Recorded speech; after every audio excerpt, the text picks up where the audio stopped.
Were you told to go to school, pass your exam, and then get a better job? Now, you get out of school and the job is not there for you to even do.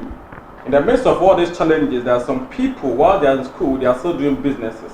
Today, we are talking to some of these guys who are doing well in campuses.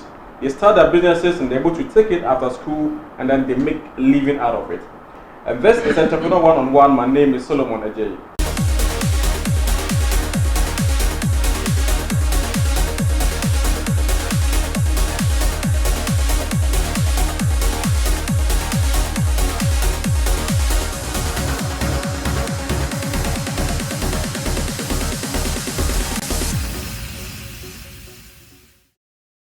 Welcome back. This is Entrepreneur 101 and we are talking student entrepreneurship today.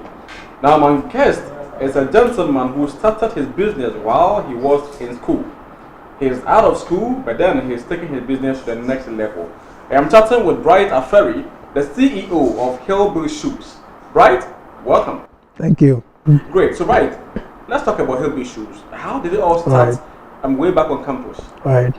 Thank you. So I started Hillbill when I was in level 300, University of Ghana campus.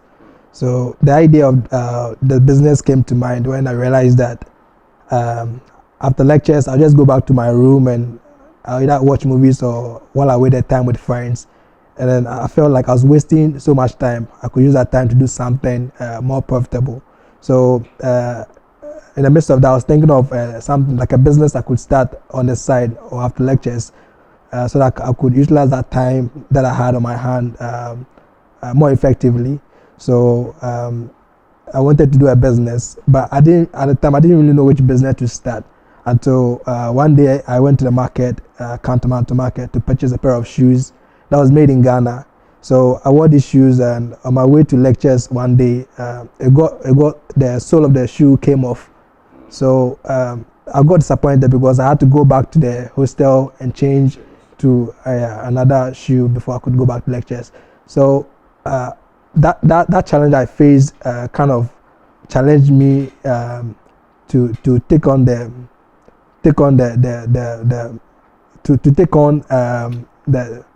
I mean the road to start your own shoe factory. Exactly. To take on the whole challenge to start a shoemaking company. But this time around, because you got disappointed in someone's shoe that you bought, and you felt it could be better. Exactly. I felt like these are shoes that are made in Ghana. It's nice. It's nice, but if the quality attribute could be added a bit to it, then people could have confidence in patronizing shoes that are made in Ghana, and then whoever is running the business could make a lot more money. So I realized, okay, this is an opportunity. I could just get shoemakers to produce the same shoes for me, but this time around add a bit of quality attribute to it so that people can buy and then buy again, and then the business can be sustainable. And so that's what actually made me decide to go into the production of shoes. Well, that's interesting. Mm-hmm. But why the name Hillbill? It looked like someone was saying Hillbill, like is it Blue Mountain or what? Why the name Hillbill? No, it has nothing to do with the Blue Mountain. But are you from Aferi anyway? No, I'm not from Aferi. Where are you from? I'm from the Volta region. Okay. Yeah. Okay, that's fine. So let's talk about the Hillbill. Right. The name Hillbill, how did it come about? That's right. So Hillbill is a concept I envisioned for the company I wanted to set up.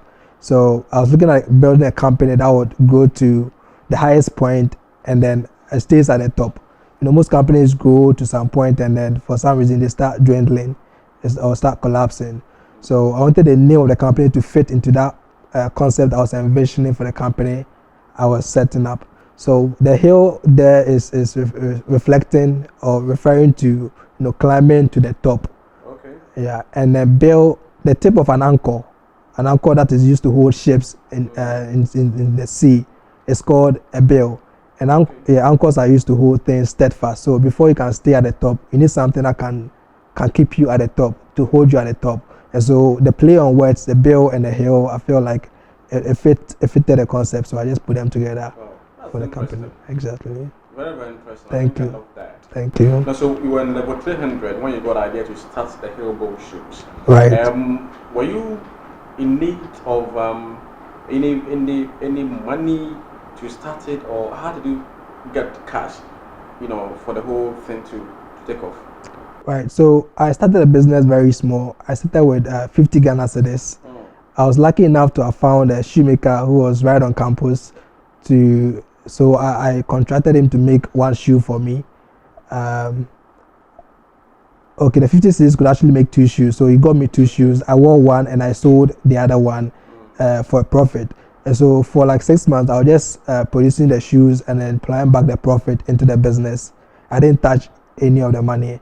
So I was selling to my friends on campus, my hall mates and my classmates. So I was just plowing back the profit to build up the business and also help, building the brand as well. Yeah. Interesting.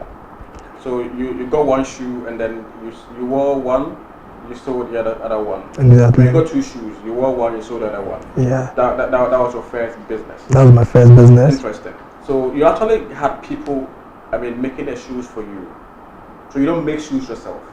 Okay, that was when I started. But now I've employed shoemakers. There are 5 full shoemakers. They work full time for my company. So they produce the shoes in large quantities and we sell to the market. You produce shoes yourself. Are you a shoemaker? Myself, I don't have the skill. So you never tried it? I learned it online, but not the practical one. I just try to understand how shoemaking is done, but the practical one, I get people who are actually skillful to do the production. Interesting. Thank you. So you go around and get shoe shines. Is it the same shoe shines that do boom boom boom on the street, or you have a special shoe shine that you pick? These people are, the shoemaking is a craft. You need to learn it. You need to take time to learn it. Averagely, before you can become, for the kind of shoes that you are producing, before you can become an expert in producing that, you need a minimum of 2.5 years. So you need to go through a training. Just experience or in school? Training. That's in training, practical training. Yeah, practical. Just going to school for 2.5 years. No, both theory and practical. You need to learn the theory aspect and also the practical work. So minimum of 2.5 years before you can become an expert. Even that, it depends on your cognitive skills, how well you're able to pick up, what you are being taught, or your ability to grasp what you are being taught. Yeah, but averagely 2.5 years you should be expert. Okay, so then my other point is, how did you get the people that you're working with? Right. So because I started a business and I was right. So when I started a business, I was outsourcing to shoemakers. A lot of shoemakers, so I'll go to this shoemaker, he'll do this for me. Now, I want to find out, is it the same shoemakers who does the normal pom on the street, or which shoemakers are you referring to? No, I'm talking about people who produce shoes. And where did you locate them while on campus? So on campus, I mentioned that there was one on campus who was making shoes. He was making shoes. Yes. On campus. Yes. So he was manufacturing shoes on campus. Exactly. Oh, okay. So yeah. Oh, when I said shoemaker, I thought those normal shoemakers who go around. No, those are cobblers. Oh, they are cobblers. Yes. Interesting.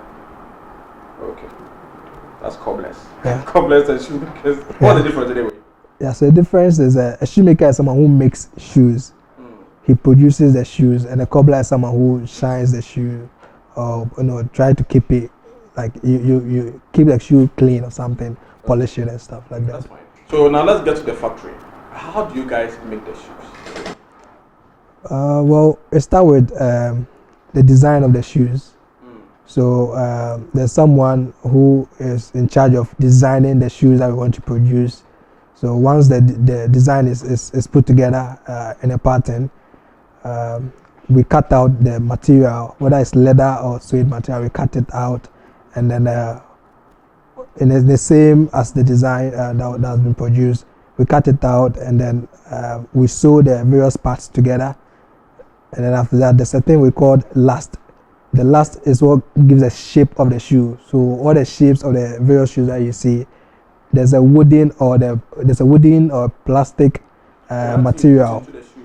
Exactly. It's called last. Okay. So after you've sewn the various parts of the leather together, you put it on the last, and then you stack the leather under the last, and then you leave it for some time. So that's what gives the shape of the shoe. So after you've done the last 10, you work on the sole of the shoe. So you design the sole that you want, and then you fix it beneath the last. Okay. Then you leave. So basically that's the process, and then you leave it. There are other things involved, but then these are the basic process. Okay. So you leave it for a minimum of 24 days, so that the shape 24 days. 24 hours, so that the shape can actually come out for you as you desire. Yeah. Sometimes